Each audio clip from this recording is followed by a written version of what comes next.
اعوذ باللہ من الشیطان الرجیم بسم اللہ الرحمن الرحیم الحمد للہ رب العالمین والصلاة والسلام علی اہل بیتہ الطیبین الطاہرین المعصومین اما بعد فقد قال الحکیم فی کتابہ المجید وفرقانہ الحمید بسم اللہ الرحمن الرحیم تبارک الذی نزل الفرقان علی عبدہ لِيَكُونَ لِلْعَالَمِينَ نَذِيرًا. Dear brothers and sisters, انشاءاللہ اللہ تعالیٰ آپ حضرات کی نمازیں اور روزوں کو قبول فرمائے، آپ حضرات کی عبادات کو قبول فرمائے، اور ہم سب کو اللہ تعالیٰ توفیق عطا فرمائے کہ ماہ مبارک رمضان کے جو دن باقی بچے ہیں ہم اس سے زیادہ روحانی اور معنوی اور اسپریچول بینیفٹس جو ہیں ہم حاصل کر سکیں. انشاءاللہ آج سے ہم قرآن مجید کی ایک بہت ہی اہم سورہ ہے اس کی تفسیر کا آغاز کر رہے ہیں، اور ہمارے یہ لیکچرز جو ہیں وہ سورہ فرقان قرآن مجید کی جو 25ویں سورہ ہے انشاءاللہ اس کے اوپر ہماری گفتگو ہوگی. اور اس سورہ کی بہت زیادہ اہمیت ہے. بیک گراؤنڈ کے طور پر صرف میں اشارہ کرنا چاہتا ہوں کہ کچھ صورتیں ایسی ہیں قرآن کی کہ جو مکے میں نازل ہوئی ہیں اور کچھ جو ہے وہ مدینہ میں نازل ہوئی ہیں. جو قرآن مجید کی صورتیں مکے میں نازل ہوئی ہیں ان کے جو کانٹینٹس ہیں وہ مختلف ہیں، اور جو مدینہ میں نازل ہوئی ہیں ان کے کانٹینٹس جو ہیں وہ مختلف ہیں. جو مکے میں نازل ہوئی ہیں ان کا تعلق زیادہ تر چونکہ اسلام کے ابتدائی پیریڈ سے اس کا تعلق ہے، تو اس کا جو تعلق ہے اس لحاظ سے کہ اس میں عقائد کا تذکرہ ہے، جو ہمارے بنیادی عقائد ہیں، جو ہمارا بنیادی بلیف سسٹم ہے، اس کے اوپر توحید کا مسئلہ ہے، نبوت کا مسئلہ ہے، قیامت کا مسئلہ ہے، آخرت کا مسئلہ ہے. یہ وہ بنیادی عقائد ہیں کہ جس میں مکے میں جس میں ضرورت تھی کہ لوگ اپنے عقائد کو درست کریں اور اسلام کے بنیادی اصولوں کو جو ہے وہاں پر بیان کیا جا رہا تھا. اور اس کے ساتھ ساتھ اس سورہ کے اندر جو ہے وہ بڑے اہم اخلاقی ایشوز بھی ہیں. ہمارا ایک ایسپیکٹ جو ہے وہ مورل اور اسپریچول ایسپیکٹ ہے، جو ایتھیکل اور مورل ایسپیکٹ ہے. اس میں بھی اس کے اندر اہل ایمان کی جو ہے وہ خوبیوں کو بیان کیا گیا ہے، کوالٹیز کو بیان کیا گیا ہے. تو بہت سے مورل اور ایتھیکل ایشوز ہیں کہ جو اس سورہ کے اندر موجود ہیں. تو بنیادی طور پر سورہ فرقان میں 3 چیزوں کی طرف خاص طور پر توجہ دی گئی ہے. ایک تو یہ کہ دشمنوں کی طرف سے، کفار کی طرف سے، مشرکین کی طرف سے جو شدید قسم کے اعتراضات کیے جاتے رہے ہیں خود قرآن کے اوپر، خود نبوت کے اوپر اور خود توحید کے اوپر، تو ان شبہات اور وہ ڈاؤٹس جو کریٹ کیے گئے، جو کاسٹ کیے گئے، ان کو قرآن مجید نے اس کا جواب دیا ہے، اس کو رسپونڈ کیا ہے. اور دوسرا یہ کہ جو لوگ دعوت حق کو قبول نہیں کرتے ہیں اور جو لوگ حق کی دعوت کو ٹھکرا دیتے ہیں ان کے نتائج کیا ہوں گے اور کنسیکوینسز جو ہے اس کے کیا ہوں گے. تو جو کنسیکوینسز ہیں وہ بھی بڑے امپورٹنٹ ہیں اس کے اندر کہ جس کی طرف سورہ فرقان میں اشارہ کیا گیا ہے. اور تیسری چیز یہ ہے کہ اہل ایمان کی اخلاقی خوبیوں کا اس میں نقشہ کھینچا گیا ہے کہ اگر ہم سمجھتے ہیں کہ ہم مومن ہیں اور صاحب ایمان ہیں تو کیا ہمارے اندر یہ کوالٹیز موجود ہیں، کیا ہمارے اندر یہ صفات موجود ہیں. قرآن ہمیں یہ میسیج بھی بار بار دیتا ہے کہ ہمارے لیے یہ امپورٹنٹ ہے کہ ہم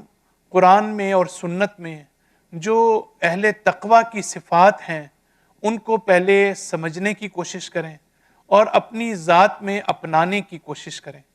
اسی طریقے سے اہل ایمان کی جو صفات ہیں قرآن مجید میں بھی ان کا تذکرہ ہے،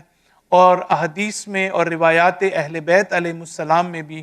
اس کا تذکرہ موجود ہے. ان پر توجہ کرنے کی ضرورت ہے. اور اس سورہ کے اندر خاص طور پر اس انداز میں اہل ایمان کی کوالٹیز کو بیان کیا گیا ہے کہ جس سے یہ پتہ چلتا ہے کہ ہم ایک کمپیریزن کی پوزیشن میں آ سکتے ہیں، ہم کمپیئر کر سکتے ہیں اپنے آپ کو اور ان افراد سے کہ جو صحیح معنی میں مومن ہیں اور صحیح معنی میں جو ہے وہ متقی ہیں۔ اسی طریقے سے یہ سورہ ایسے وقت میں نازل ہوئی کہ جب عالم عرب اس دور کے جو لوگ ہیں وہ دو قسم کی جہالت میں جو ہے وہ گرفتار تھے۔ یہ اگنورنس جس کو ہم کہتے ہیں، جس کو ہم جہالت کہتے ہیں، یہ دو قسم کی جہالت ہوتی ہے۔ ایک وہ جہالت ہوتی ہے کہ جس کو جہالت علمی کہتے ہیں، یعنی جو تھیوریٹیکل ہوتی ہے، جس کا تعلق آپ کی علم سے ہوتا ہے، یعنی اگر آپ کو کسی چیز کا علم نہیں ہے تو اس کا مطلب ہے کہ آپ اس سے جاہل ہیں، آپ جو ہے اس سے لا علم ہیں، آپ اس سے جو ہے وہ آپ جیسے الٹریٹ جس کو کہا جاتا ہے۔ تو ایسی صورت میں جہالت علمی بھی وہاں پر موجود تھی، یعنی ان کو ابھی توحید کا صحیح طرح سے پتہ نہیں تھا، ان کو نبوت کا پتہ نہیں تھا، ان کو آخرت کا پتہ نہیں تھا، ان کے عقیدے کو سمجھنے میں بہت بڑی مشکلات تھیں۔ تو اس لحاظ سے بھی اس معاشرے میں جہالت موجود تھی۔ اور دوسری جہالت جو بہت امپورٹنٹ ہے، جس میں اس سورہ میں خاص طور پر فوکس کیا گیا ہے، اور وہ ہے عملی جہالت، جس کو جہالت عملی کہتے ہیں، یعنی پریکٹیکل اگنورنس۔ تو یہ جہالت عملی جو ہے، اس کا تعلق جو ہے وہ آپ کے عمل سے ہے، یعنی آپ کو علمی لحاظ سے آپ کو پرابلم نہیں ہے، آپ کو معلوم ہے کہ صحیح چیز کیا ہے، آپ کو معلوم ہے کہ غلط کیا ہے، آپ کو معلوم ہے خیر کیا ہے، آپ کو معلوم ہے شر کیا ہے، آپ کو معلوم ہے حق کیا ہے، آپ کو معلوم ہے کہ باطل کیا ہے۔ لیکن جب عمل کی منزل آتی ہے تو عمل کی منزل میں جو ڈرائیونگ فورس ہے کہ جو ہمیں اپنے علم پر عمل کرنے کے لیے جو موٹیویشنل پاور ہے، اس کی کمی یا اس کی کمزوری کی وجہ سے ہم جو ہے وہ ایک جہالت میں مبتلا ہوتے ہیں، اور اس جہالت کو کہتے ہیں جہالت عملی، یعنی وہ عمل کے میدان میں جس کا تعلق آپ کا جو ہے وہ پریکٹیکل اور آپ کی پریکٹس سے ہے۔ تو علم کی جہالت ہے اور عمل کی جہالت ہے جس کا تعلق اخلاقیات سے بھی ہے۔ تو سورہ فرقان میں یہ سورہ ایسے وقت میں نازل ہوئی جب اس معاشرے میں علمی جہالت بھی موجود تھی اور اس معاشرے میں عملی جہالت بھی موجود تھی، کہ جس کا انشاءاللہ ہم تھوڑا سا آج کے اپنے لیکچر میں اس کی مزید جو ہے وہ وضاحت کریں گے۔ تو یہ جو شروع کی چند آیات ہیں اس میں بعض کنسیپٹس جو ہیں وہ زیادہ امپورٹنٹ ہیں، اور بعض الفاظ جو ہیں ان کو ایکسپلین کرنا بہت امپورٹنٹ ہے، اس لیے کہ ان کو ایکسپلین کرنے کا مطلب یہ ہے کہ اگر ہمیں اس کی تفصیل کا علم ہو، ہمیں اگر اس کی ڈیفینیشن کا پتہ ہو، تو ہم قرآن مجید کی دوسری آیات میں بھی ہم ان کو سمجھنے کے قابل ہو سکیں گے، اور ان کو بہتر طور پر جو ہے وہ ہم سمجھ سکیں گے۔ لہٰذا یہ جو الفاظ ہیں یہ بھی بہت امپورٹنٹ ہیں۔ تو قرآن جب کہتا ہے تبارک الذی نزل الفرقان علی عبدہ، یعنی بابرکت ہے وہ ذات کہ جس نے فرقان کو نازل کیا اپنے عبد پر اور اپنے بندے پر، لِیَکُونَ لِلْعَالَمِینَ نَذِیرًا، تاکہ وہ پوری خلقت کے لیے، انسانوں اور جنات کے لیے جو ہے وہ وارن کرنے والے بن سکیں۔ اس لیے کہ رسول کی صفات میں سے یہ بھی ہے کہ وہ بشیراً و نذیرا ہیں، یعنی وہ بشارت دینے والے ہیں اور وہ ڈرانے والے بھی ہیں۔ تو اس میں نذیر کا لفظ جو ہے وہ بھی موجود ہے۔ تو یہ 3-4 لفظ ہیں جو آج کی اس پہلی آیت میں قابل بحث ہیں، کہ جن پر جو ہے ہم چاہتے ہیں کہ ڈسکشن اس کے اوپر ہونی چاہیے۔ تو تبارک الذی، بابرکت ہے وہ ذات۔ دیکھیں جو برکت کا لفظ ہے، جو بلیسنگز آف اللہ سبحانہ و تعالیٰ ہے، ہماری لائف میں جو برکت کی ہم بات کرتے ہیں اور ایک دوسرے کے لیے ہم دعا بھی کرتے ہیں کہ اللہ تعالیٰ آپ کو آپ کی زندگی میں برکت عطا کرے، اور ہم ایک دوسرے کے لیے یہ لفظ استعمال بھی کرتے ہیں، ہمارے دعائیہ کلمات کا حصہ بھی ہے۔ تو برکت دراصل کہتے ہیں خیر کثیر کو، یعنی جس میں خیر پایا جاتا ہو، اس خیر میں جو ابنڈنٹلی وہ گڈنس ہو، خیر ہو، اور اس خیر میں کثرت ہو، اور اس خیر میں پائیداری بھی ہو، یعنی وہ فرمنس اس کے اندر ہونا بہت ضروری ہے، کنفرمٹی اس کے اندر ہونا جو ہے وہ بہت ضروری ہے۔ تو اس لحاظ سے تبارک الذی، اللہ تعالیٰ کی جو ذات ہے وہ بہت بابرکت ہے۔ اللہ تعالیٰ یعنی سرچشمہ خیر ہے، حقیقی خیر جو ہے اس کو سرچشمہ اللہ تعالیٰ کی ذات ہے۔ تو اللہ تعالیٰ بابرکت ہے، اس کا مطلب یہ ہے کہ اللہ تعالیٰ اگر خیر کا سرچشمہ ہے اور تمام کمالات، پرفیکشنز اور گڈنس اور بلیسنگز جتنی بھی اس کائنات میں ہمیں نظر آتی ہیں، اس کا اصل منبع اور سورس جو ہے وہ اللہ تعالیٰ کی ذات ہے۔ لیکن اللہ تعالیٰ کے پاس جب یہ خیر کا سرچشمہ ہے، خیر کا چشمہ موجود ہے، اللہ تعالیٰ سورس ہے اس خیر کا، تو جو ہمارے لیے امپورٹنٹ ہے وہ یہ کہ یہ اللہ تعالیٰ اپنی مخلوقات کو اپنے خیر سے نوازتا ہے، یعنی یہ اپنے تک محدود نہیں رکھتا۔ صرف یہ نہیں ہے کہ اللہ تعالیٰ کہتا ہے کہ میرے پاس خیر کا سرچشمہ ہے، میرے پاس ساری اچھائیاں ہیں، بلکہ اللہ تعالیٰ اپنی مخلوق کو بھی اپنی بلیسنگ سے اور اپنے خیر سے نوازتا ہے، اور خیر کثیر جو ہے وہ عطا کرتا ہے۔ تو اس کا مطلب یہ ہوا کہ انشاءاللہ ہماری جو یہ تفسیر کا پروگرام ہے وہ جیسا کہ میرا ہمیشہ تفسیر کے پروگرامز میں، سیشنز میں اور لیکچرز میں جن لوگوں کو جو میری لیکچرز میں ہمیشہ ریگولرلی آتے ہیں ان کو اچھی طرح اندازہ ہے کہ میری کوشش یہ ہوتی ہے کہ ہم اس کو پریکٹیکل بنائیں اور اس کو میسج اورینٹڈ بنائیں۔ یعنی اگر ہم قرآن مجید کی آیات کے اوپر گفتگو کرتے ہیں، اس کے کانٹینٹس کے اوپر اور معانی کے اوپر، تو وہ ہمارے لیے آج کے دور میں ہمارے ساتھ ریلیونٹ ہونا چاہیے۔ ایسا نہ ہو کہ ہم قرآن پڑھیں لیکن ہم اس کو اپنی ذات سے، اپنی زندگی سے، اپنی زندگی کے جو میٹرز ہیں، ہمارے جو زندگی کے مسائل ہیں، ہماری جو زندگی کے ایشوز ہیں، ہم اس سے irrelevant سمجھیں۔ اس کو اپنے سے ریلیونٹ بنانے کی ضرورت ہے کہ ہمارے لیے میسج کیا ہے، ہمارے لیے پیغام کیا ہے۔ تو میسج اورینٹڈ ہونا میں سمجھتا ہوں تفسیر کا بہت زیادہ ضروری ہے۔ لہٰذا یہاں پر ہم یہ میسج حاصل کرتے ہیں کہ جب اللہ تعالیٰ خیر کا سرچشمہ ہے، اللہ تعالیٰ کی ذات بابرکت ہے، تو اور وہ اپنے تک اپنی برکت کو، خیر کو، اچھائی کو، بلیسنگز کو نہیں رکھتا، بلکہ اپنے بندوں تک اور مخلوقات تک اس خیر کو پہنچاتا ہے۔ تو اس کا مطلب یہ ہوا کہ اگر ہمارے پاس بھی کوئی خیر نام کی چیز ہے، ہمارے پاس بھی کوئی ایسا سورس ہے کہ جو سورس آف گڈنس ہے،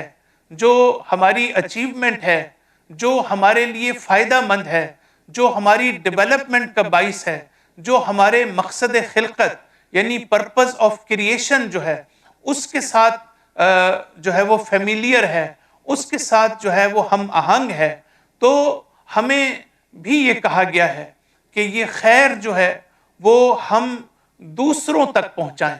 اگر اللہ تعالیٰ اپنا خیر ہم تک پہنچاتا ہے، تو اگر ہمارے پاس فرض کرتے ہیں کہ ہمارے پاس حد سے زیادہ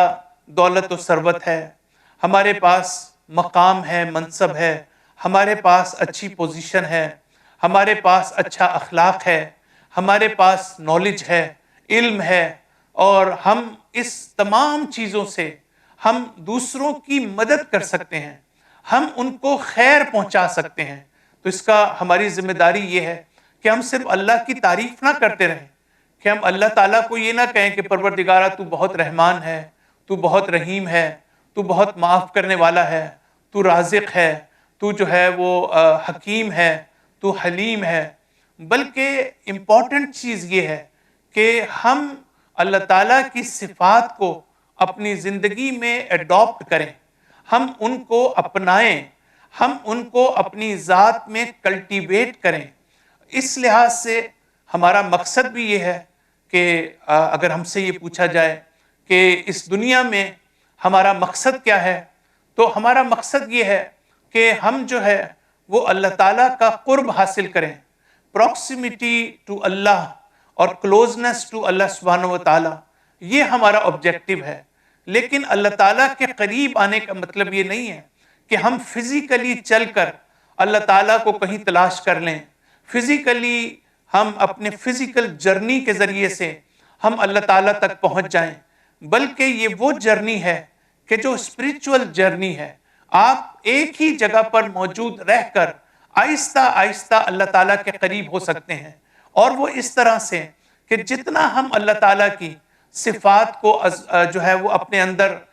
اس کو ایڈاپٹ کریں گے، اس کوالٹی کو اپنے اندر ریفلیکٹ کریں گے، اللہ تعالیٰ کے ایٹریبیوٹس کو، اللہ تعالیٰ کے ناموں کو، اللہ تعالیٰ کی رحمانیت کو، اللہ تعالیٰ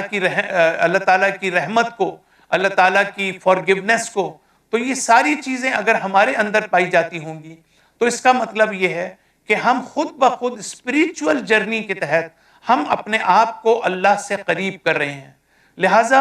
ماہ مبارک رمضان میں سمجھتا ہوں یہ بہت ضروری ہے کہ ہم ان میسیجز کو حاصل کریں، اور ماہ مبارک رمضان میں بھی اور رمضان کے بعد بھی ہم اپنے آپ کو ایویلویٹ کرنے کے قابل ہو سکیں کہ ہماری اسپریچول ڈیولپمنٹ میں کتنا اضافہ ہوا ہے۔ ماہ مبارک رمضان سے پہلے ہمارے اندر کون سی ڈیفیشنسیز موجود تھیں، کون سی کمی موجود تھی، اور اب ہم نے کون سی ڈیفیشنسی کو جو ہے اس کو ہم نے ختم کر دیا ہے،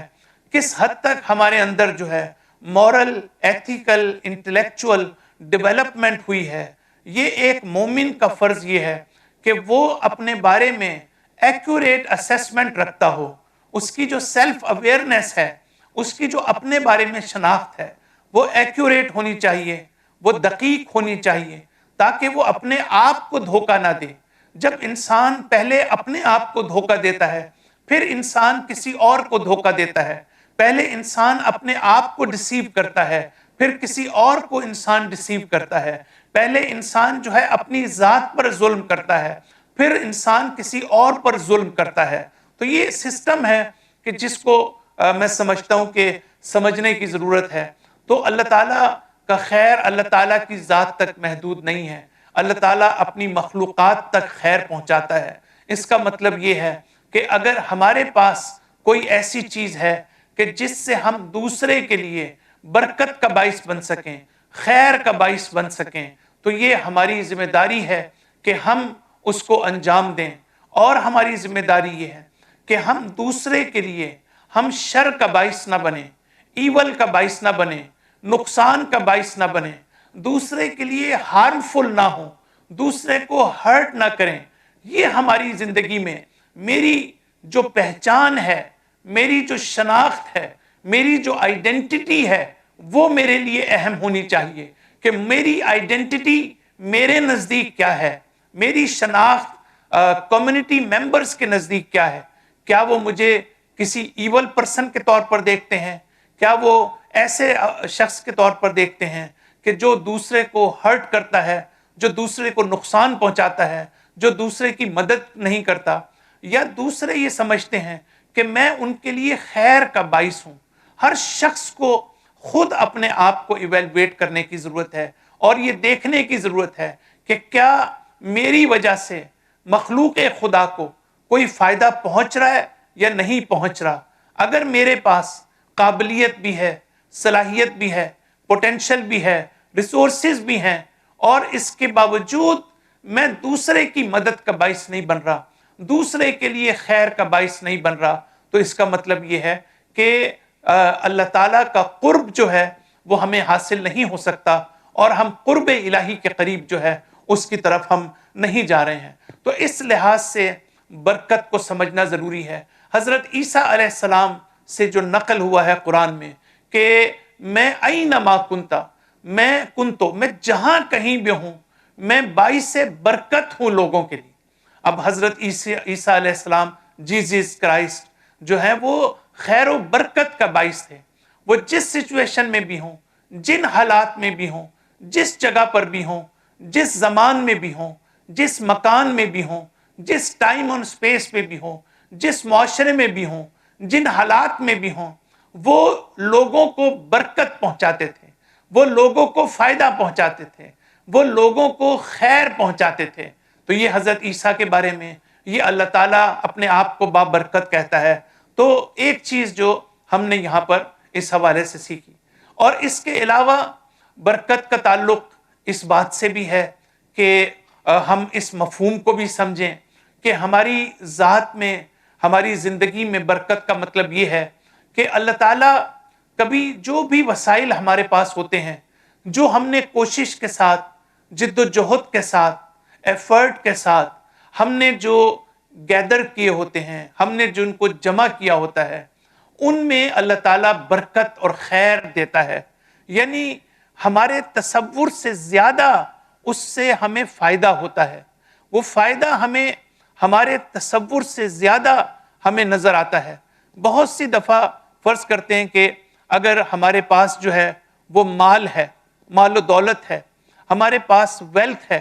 تو یہ جو ویلتھ ہے اللہ تعالیٰ نے اگر ہمیں دی ہے، لیکن کیا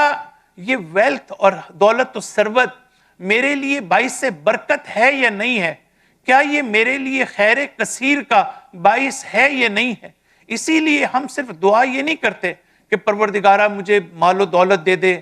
بلکہ ہم ساتھ یہ بھی کرتے ہیں، اور یہ بھی ضروری ہے کہ پروردگارہ اگر تو مجھے کوئی نعمت دیتا ہے تو مجھے اس نعمت میں برکت بھی عطا فرما، اس نعمت میں خیر بھی عطا فرما۔ ہو سکتا ہے میرے پاس مال و دولت تو بہت آ جائے، لیکن اس مال و دولت کو میں غلط طور پر استعمال کروں، یا مجھے اس سے وہ فائدہ حاصل نہ ہو سکے کہ جو مجھے فائدہ حاصل ہونا چاہیے، اور جس طرح سے مجھے اس کو خرچ کرنا چاہیے۔ تو مال ہوتے ہوئے بھی، اسی لیے آپ دیکھیں کہ بعض لوگ جو ہیں اس دنیا میں، ہم بعض دفعہ تعجب کرتے ہیں، ہم یہ کہتے ہیں، اور ہمارے سامنے شاید ہزاروں مثالیں ہمارے سامنے موجود ہیں کہ بہت سے لوگ ہیں جو بہت زیادہ رچ ہیں، بہت زیادہ ویلدی ہیں، بہت زیادہ ویل آف ہیں، لیکن اس کے باوجود وہ شدید سفرنگ، مصیبتوں، مشکلات اور افلکشن ان کی زندگی میں ہے، ان کی زندگی میں شدید اسٹریس پایا جاتا ہے، وہ ڈپریشن کا بھی شکار ہیں۔ تو لوگ یہ سوال کرتے ہیں، ان کے پاس جب کسی چیز کی کمی نہیں ہے تو اس کے باوجود اتنی مصیبتیں زندگی میں کیوں ہیں؟ یہ وہی چیز ہے کہ جس کو ہم برکت کہتے ہیں۔ ہو سکتا ہے اللہ تعالیٰ ہمیں دنیا کی تمام نعمتیں نواز دے، لیکن اس کے باوجود ہمیں وہ اسپریچول ہیپینس عطا نہ کرے، وہ سکون قلب عطا نہ کرے، وہ ٹرینکویلٹی آف ہارٹ ہمیں عطا نہ کرے، وہ اطمینان قلب ہمیں عطا نہ کرے۔ تو اس کا مطلب یہ ہوا کہ برکت کا ہماری زندگی میں بہت امپورٹنٹ ہے۔ اللہ تعالیٰ برکت دینے کا مطلب یہ ہے کہ ہمیں اللہ تعالیٰ وہ اسباب بھی فراہم کرتا ہے، وہ اپرچونٹیز بھی فراہم کرتا ہے کہ جس کے ذریعے سے ہم اپنے ہی پاس جو چیزیں موجود ہیں، فرض کریں میں بہت ہائی لیول پر ورک کر رہا ہوں، کسی ہائی پوزیشن کے اوپر ہوں، تو اللہ تعالیٰ کو جب میں کہتا ہوں کہ پروردگارہ مجھے اس مقام میں برکت عطا کر، تو اس برکت کے اندر اللہ تعالیٰ جو ہے وہ مجھے وہ وسائل فراہم کرے گا کہ جس کے ذریعے سے میں اپنی اس پوزیشن سے، اپنے اس مقام سے میں لوگوں سے اس کو فائدہ پہنچا سکوں، اپنے آپ کو فائدہ پہنچا سکوں۔ اسی طریقے سے جب ہم یہ کہتے ہیں کہ عمر بابرکت، کہ فلاں شخص کی عمر جو ہے بڑی بابرکت ہے، یعنی لمبی عمر جو ہے وہ کافی نہیں ہے، طویل عمر جو ہے وہ کافی نہیں ہے۔ امام سجاد علیہ السلام کی دعا اور ہم اپنے بارے میں جو دعا کرتے ہیں اس میں ایک بنیادی فرق ہے۔ ہم یہ دعا کرتے ہیں، ہم ایک دوسرے کے لیے بھی دعا کرتے ہیں کہ خدا آپ کو طویل عمر عطا فرمائے، خدا آپ کو لمبی عمر دے۔ لیکن جب ہمارے چوتھے امام جب دعا کرتے ہیں تو وہ اس دعا میں یہ فرماتے ہیں کہ پروردگارہ مجھے طویل عمر عطا فرما، اس وقت تک کہ جب تک یہ عمر جو ہے تیری اطاعت میں خرچ ہو. اگر یہ عمر تیری اطاعت میں ہے، تیری بندگی میں ہے، تیری عبودیت میں ہے، تیرے راستے میں ہے، اور تیرے جو ہے قرب کے راستے میں ہے، تیرے تقرب کے لیے ہے، تو پروردگارہ مجھے اس دنیا میں طویل عمر عطا فرما. لیکن اگر میری عمر جو ہے وہ تیرے راستے میں نہیں ہے، اطاعت کے راستے میں نہیں ہے، عبادت اور عبودیت اس میں نہیں ہے، بلکہ خلق خدا کے لیے وہ نقصان دہ ہے اور میں شر کا باعث بن رہا ہوں، تو پروردگارہ جو ہے وہ پھر ہمیں ایسی عمر کی ضرورت نہیں ہے. تو اس لحاظ سے بابرکت عمر یہ ہے کہ آپ کو جتنی اللہ تعالیٰ نے زندگی دی ہے، آپ اپنی اس زندگی میں ایک تو آپ کا سیٹسفائیڈ ہونا، سیٹسفیکشن اور ٹرینکویلٹی آف ہارٹ آپ کا بہت ضروری ہے، اور آپ کی جو یوٹیلائزیشن ہے اپنی زندگی کے اندر وہ بھی بہت ضروری ہے کہ آپ کی یہ عمر جو ہے آیا واقعاً جو ہے راہ خدا میں خرچ ہو رہی ہے یا نہیں ہو رہی. کیا آپ کی عمر جو ہے وہ میکسیمم فائدہ اس سے اٹھایا جا رہا ہے یا نہیں اٹھایا جا رہا. معاشرے میں دو قسم کے لوگ ہوتے ہیں. ایک وہ ہوتے ہیں کہ جن کو معلوم ہوتا ہے کہ وہ معاشرے میں کوئی کنٹریبیوٹ نہیں کر رہے ہیں، وہ معاشرے کو اپنے وجود سے فائدہ نہیں پہنچا رہے ہیں، اور نہ ہی ان کے وجود سے کسی کو فائدہ ہو سکتا ہے. وہ صرف اپنی زندگی کے دن گنتے ہیں اور وہ موت کا انتظار کر رہے ہیں کہ بالآخر وہ ایک اچھی زندگی گزاریں، اچھی طرح کھائیں پئیں، اچھی جگہ پر رہیں اور اس دنیا سے چلے جائیں. ایک وہ لوگ ہوتے ہیں کہ جن کی حیات، جن کی زندگی جو ہے وہ بابرکت ہوتی ہے، وہ معاشرے میں کنٹریبیوٹ کرتے ہیں، وہ معاشرے میں لوگوں کو کچھ دے کے جاتے ہیں. اگر علم ہے تو علم دے کے جاتے ہیں، اگر تربیت ہے تو تربیت کر کے جاتے ہیں. یعنی ان کی سب سے بڑی فکر یہ ہوتی ہے کہ میں اپنی ذات سے کس طریقے سے اس کائنات کو، اس انسانیت کو جو ہے میں فائدہ پہنچا رہا ہوں. تو یہ ہے وہ مفہوم کہ جس کو ہم کہتے ہیں تبارک الذی، مبارک ہے وہ ذات، بابرکت ہے وہ ذات کہ جس نے نازل کیا فرقان کو علی عبدہ. تو دوسری اصطلاح جو ہے وہ بڑی امپورٹنٹ ہے، اور وہ ہے فرقان کا لفظ. قرآن مجید میں یہ جو لفظ آیا ہے، قرآن مجید کے مختلف نام ہیں. خود قرآن اس کتاب کا ایک نام ہے. کتاب کہا گیا، قرآن کہا گیا کہ جس کا تعلق قراءت سے ہے. نور کہا گیا کہ یہ قرآن جو ہے تمہارے لیے نورانیت ہے. اس قرآن کو شفا قرار دیا گیا کہ یہ تمہارے سینوں کے لیے، تمہارے دلوں کے لیے، تمہاری روح کے لیے، تمہاری اخلاقی برائیوں کے لیے، تمہارے لیے شفا کا باعث ہے. اور پھر اس کو جو ہے وہ رحمت قرار دیا گیا، اس کو موعظہ قرار دیا گیا. یہ تمہارے لیے ایڈمونش بھی ہے، یہ تمہارے لیے نصیحت بھی ہے. اس کو بیان قرار دیا گیا، یہ تمہارے لیے چیزوں کو بیان کرتا ہے، یہ چیزوں کو ایکسپلین کرتا ہے، یہ چیزوں کی وضاحت کرتا ہے. اسی طریقے سے قرآن مجید کا ایک نام کہ جس کے نام پر اس سورہ کا نام رکھا گیا ہے، جس کو سورہ فرقان کہتے ہیں، اور وہ یہ ہے کہ فرقان یعنی وہ حقیقت کہ جس کے ذریعے سے آپ کے اندر وہ شناخت پیدا ہوتی ہے کہ آپ حق اور باطل کے درمیان فرق کر سکیں، رائٹ اور رانگ کو سمجھ سکیں. آپ کے اندر یہ طاقت ہے. قرآن کو فرقان قرار دیا گیا ہے. اس لیے فرقان قرار دیا گیا ہے کہ یہ کتاب وہ ہے کہ جو حق اور باطل کے درمیان تمیز کرتی ہے، جو خیر اور شر کے درمیان تمیز کرتی ہے، جو ڈسٹنگوش کرتی ہے خیر کو شر سے اور حق کو باطل سے، صحیح کو غلط سے. تو قرآن نے پہلی مرتبہ انسانیت کو یہ بتایا ہے کہ تمہارے پاس ایک علم ہے، لیکن علم کے ساتھ ساتھ ہو سکتا ہے تمہارے پاس علم ہو سکتا ہے تمہارے پاس نالج ہو سکتا ہے تمہارے پاس انفارمیشن ہو، لیکن اس کا مطلب یہ نہیں ہے کہ تمہارے پاس بصیرت بھی موجود ہے. اس کا مطلب یہ نہیں ہے کہ تم انسائٹ فل بھی ہو. اس کا مطلب یہ نہیں ہے کہ تمہارے اندر وہ صلاحیت بھی ہے، وہ ایبیلٹی بھی ہے کہ جس کے ذریعے سے تم رائٹ اور رانگ کو سمجھ سکو، حق اور باطل کو سمجھ سکو. اور قرآن مطلقہ طور پر ایبسولوٹ سینس میں یہ کہتا ہے کہ اگر کوئی شخص اپنے آپ کو قرآن سے مانوس کرتا ہے، قرآن کی خدمت میں اپنا وقت گزارتا ہے، قرآن میں انٹرسٹ لیتا ہے، قرآن کے میسج پر فوکس کرتا ہے، فہم قرآن اس کی زندگی میں اہمیت رکھتی ہے، تو اللہ تعالیٰ کہتا ہے کہ یہ فرقان ہے، یہ تمہاری زندگی میں بھی، تمہارے عقائد میں بھی، تمہاری نالج میں بھی، تمہاری عمل کی منزل میں بھی، تمہاری ایمان کی منزل میں بھی، تمہارے اخلاق کی منزل میں بھی، ہر سطح پر حق اور باطل موجود ہے، صحیح اور غلط موجود ہے۔ انسان علم کے باوجود صحیح اور غلط کو نہیں سمجھ سکتا، حق اور باطل کو نہیں سمجھ سکتا۔ یہ کتاب ایسی ہے کہ جو انسان میں ایسی نورانیت پیدا کرتی ہے، ایسا انلائٹن بناتی ہے انسان کو کہ جس کی روشنی میں جو حقائق ہیں اس کو انسان دیکھنے کے قابل ہو جاتا ہے، اس کو انسان سمجھنے کے قابل ہو جاتا ہے۔ تو فرقان کا مطلب یہ ہے کہ ہمارے اندر اللہ تعالیٰ سورہ جمعہ میں بھی فرماتا ہے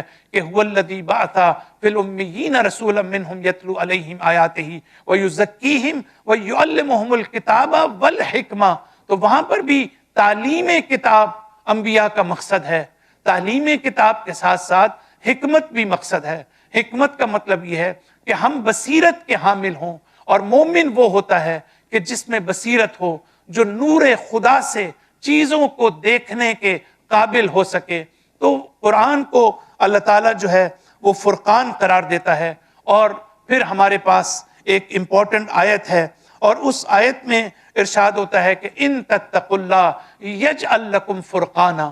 سورہ انفال میں جو ہے انعام میں اللہ تعالیٰ یہ فرماتا ہے کہ اگر تم تقوی اختیار کرو تو میں تمہیں فرقان عطا کروں گا، میں تمہیں پہچان عطا کروں گا، میں تمہیں شناخت عطا کروں گا، تاکہ تم اپنی زندگی میں، اپنی انڈیویجول لائف میں، اپنی فیملی لائف میں، اپنی سوشل لائف میں، اپنی کمیونٹی لائف میں تم پہلے اپنے آپ کو پہچاننے کے قابل ہو سکو گے، اپنے آپ کو سمجھنے کے قابل ہو سکو گے کہ آیا تم حق پر ہو یا تم باطل پر ہو، آیا تم غلط ہو یا تم صحیح ہو، تمہارے اپنے اندر نقائص کتنے ہیں، تمہارے اندر اپنے ڈیفیکٹس اور ڈیفیشنسیز کتنی ہیں، اور پھر تم جو ہو وہ دوسرے کو سمجھنے کے قابل ہوگے۔ اپنی باہر کی دنیا میں، ایکسٹرنل ورلڈ میں تم حق اور باطل کو سمجھنے کے قابل ہو سکو گے۔ تو تقوی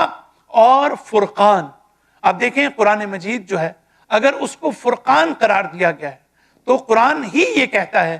کہ اگر تم تقوی حاصل کرو گے، اگر تمہارے اندر رائٹیسنس ہوگی، اگر تمہارے اندر پائٹی ہوگی، اگر تم اپنے آپ کو پیوریفائی کرو گے، اگر تم برائیوں سے اپنے آپ کو پروٹیکٹ کرو گے، تو اللہ تعالیٰ کہتا ہے میں تمہیں فرقان عطا کروں گا، میں تمہیں بصیرت عطا کروں گا، میں تمہیں انسائٹ فل بناؤں گا، میں تمہیں حکمت عطا کروں گا۔ تو یہ قرآن مجید کا پہلا جو اثر ہے، جب ہم قرآن سے اپنے آپ کو وابستہ کرتے ہیں، اٹیچ کرتے ہیں، قرآن سے مانوس کرتے ہیں، تو اس کا نتیجہ یہ ہوتا ہے کہ قرآن بنیادی طور پر جو ہے وہ ہمارے اندر تقوی پیدا کرتا ہے۔ تقوی کا تعلق ہمارے قلب سے ہے، تقوی کا تعلق جو ہے وہ ہمارے ظاہری طور پر نماز، روزہ، حج، زکوٰۃ یہ پڑھنے اور ادا کرنے کا نام تقوی نہیں ہے، بلکہ تقوی یہ ہے what we are getting out of it، کہ جو ہم اس سے حاصل کر رہے ہیں۔ اگر ماہ رمضان ہے، اگر روزے ہیں، تو روزہ ایک چیز ہے، احکام ہے روزے کے کہ آپ نے ان احکام پر عمل کرنا ہے، لیکن یہ روزہ جو ہے اس کا میں اس سے حاصل کیا کر رہا ہوں، اس کا میری روح پر کیا اثر ہو رہا ہے، اس کا میرے قلب پر کیا اثر ہو رہا ہے، اس کی میری شخصیت پر کیا اثر ہو رہا ہے، اس سے میں اپنے آپ کو کتنا ڈیولپ کرنے کے قابل ہوں، میری اسپریچول ڈیولپمنٹ، اس کو کہتے ہیں تقوی۔ اگر میں ان روز میں دنوں میں نماز پڑھتا ہوں تو نماز کا اثر مجھ پر کیا ہو رہا ہے۔ روزے کے بارے میں اللہ تعالیٰ خود فرماتا ہے کہ یا ایھا الذین آمنوا کتب علیکم الصیام کما کتب علی الذین من قبلکم لعلکم تتقون، کہ شاید تم متقی ہو جاؤ، شاید تم پرہیزگار ہو جاؤ۔ یہ ہے روزے کی حکمت، یہ ہے عبادات کا فلسفہ۔ تو اس کا مطلب یہ ہے کہ پہلا کام یہ قرآن یہ کہتا ہے کہ ہمارے اندر تقوی پیدا کرتا ہے، ہمیں وہ طاقت عطا کرتا ہے کہ جب ہم عبادات کرتے ہیں، جب ہم نماز پڑھتے ہیں، جب ہم روزہ رکھتے ہیں، جب ہم حج کرتے ہیں، جب ہم زیارتوں پہ جاتے ہیں، جب ہم زکوٰۃ دیتے ہیں، جب ہم خمس دیتے ہیں، جب ہم دوسرے احکامات پر عمل کرتے ہیں، تو قرآن ہمیں یہ صلاحیت عطا کرتا ہے کہ ہم ان عبادات کی تاثیر پر توجہ کریں، ہم ان کے ایفیکٹ پر توجہ کریں۔ اگر ہم دعائے کمیل میں یہاں پر شب جمعہ ہم یہاں پر آتے ہیں تو صرف دعائے کمیل کی تلاوت کافی نہیں ہے، صرف قرآن کی تلاوت پر توجہ کرنا اور کوانٹیٹیٹیولی صرف اس بات پر فوکس کرنا کہ ماہ مبارک رمضان میں صرف ہمارا مقصد یہ ہے کہ ہم قرآن کو کسی طرح ختم کر لیں، اور جب قرآن کو ہم ختم کر لیں، قرآن کے تمام پاروں کی تلاوت کر لیں، تو اس سے ہمیں ایک سیٹسفیکشن مل جائے اور فلفلمنٹ ہمارے لیے ہو۔ لیکن یہ ایک لیول ہے جو ابتدائی لیول ہے، ہم سے تقاضا کیا گیا ہے کہ ہمارا جو اپروچ ہے وہ کوالٹیٹیو ہونی چاہیے، اس میں کیفیت ہونی چاہیے، اس میں کوالٹی ہونی چاہیے، اس میں تاثیر ہونی چاہیے، اس میں اثر ہونا چاہیے۔ تو قرآن ہمیں یہ قوت عطا کرتا ہے، یہ طاقت عطا کرتا ہے کہ ہم جو ہے اس قرآن کے ذریعے سے اپنی عبادات کے تاثیر پر توجہ کریں، اپنی عبادات کو بہتر بنائیں، اس میں اخلاص کا اضافہ کریں، اس کو زیادہ سے زیادہ عبودیت کا پہلو اس کے اندر جو ہے وہ، تاکہ ہم اس میں اضافہ کر سکیں۔ تو قرآن ہمیں متقی بناتا ہے، اور جب انسان کے اندر تقوی پیدا ہوتا ہے تو تقوی کے نتیجے میں جو امپورٹنٹ چیز ہے وہ یہ ہے کہ انسان کے سامنے حقائق کھلنا شروع ہو جاتے ہیں، حقائق بہتر طور پر نظر آنا شروع ہو جاتے ہیں، انسان حق اور باطل کو تمیز کرنے کے جو ہے وہ قابل ہو سکتا ہے۔ قرآن ہمیں فرقان کہہ کے اللہ تعالیٰ ہمیں یہ میسیج دیتا ہے کہ دیکھو، اپنی زندگی میں راہ خدا میں چلنے کے لیے تمہیں دو چیزوں کی ضرورت ہے، تم کبھی بھی ایک چیز کے سہارے پر نہیں چل سکتے۔ ایک تمہارے پاس علم ہے،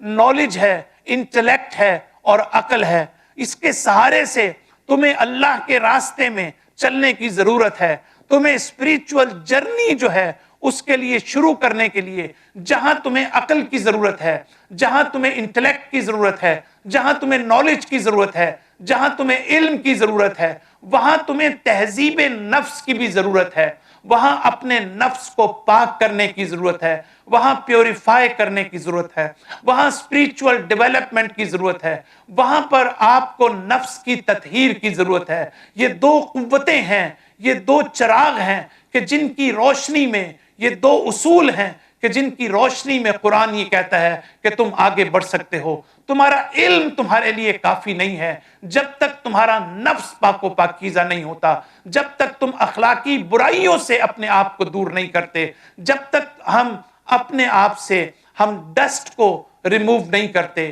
جب تک ہم پولوشن کو پاک نہیں کرتے، اس وقت تک ہم کسی چیز کو، نیکیوں کو انسٹل نہیں کر سکتے، ہم کلٹیویٹ نہیں کر سکتے۔ دو سٹیجز ہر جگہ پر ہوتی ہے۔ اگر آپ میز صاف کرنا چاہتے ہیں تو اگر اس پر ڈسٹ ہے، اگر آپ گاڑی صاف کرنا چاہتے ہیں اگر اس پر ڈسٹ ہے تو پہلے آپ ڈسٹ کو ہٹاتے ہیں اور اس کے بعد اس کو کلین کرتے ہیں۔ اللہ تعالیٰ یہ کہتا ہے کہ جب تک تم اپنے نفس کی برائیوں کو اپنے سے پاک نہیں کرو گے، تمہارے اندر کوئی نیکی نہیں آئے گی، تمہارے اندر کوئی خوبی نہیں آئے گی، تم کسی اخلاقیات کو سیکھ نہیں سکتے، اس لیے کہ تمہارے اندر جو تکبر ہے وہ تمہیں اجازت نہیں دیتا کہ تم کسی اچھی چیز کو سیکھ سکو۔ تمہارے اندر جو گریڈینس ہے وہ تمہیں اجازت نہیں دیتی، تمہارے اندر جو لسٹ آف پاور ہے وہ تمہیں اجازت نہیں دیتی کہ تم ایک نیک انسان بنو، ایک اچھے انسان بنو۔ اللہ تعالیٰ انشاءاللہ آپ سب حضرات کی ہماری توفیقات میں اضافہ فرمائے۔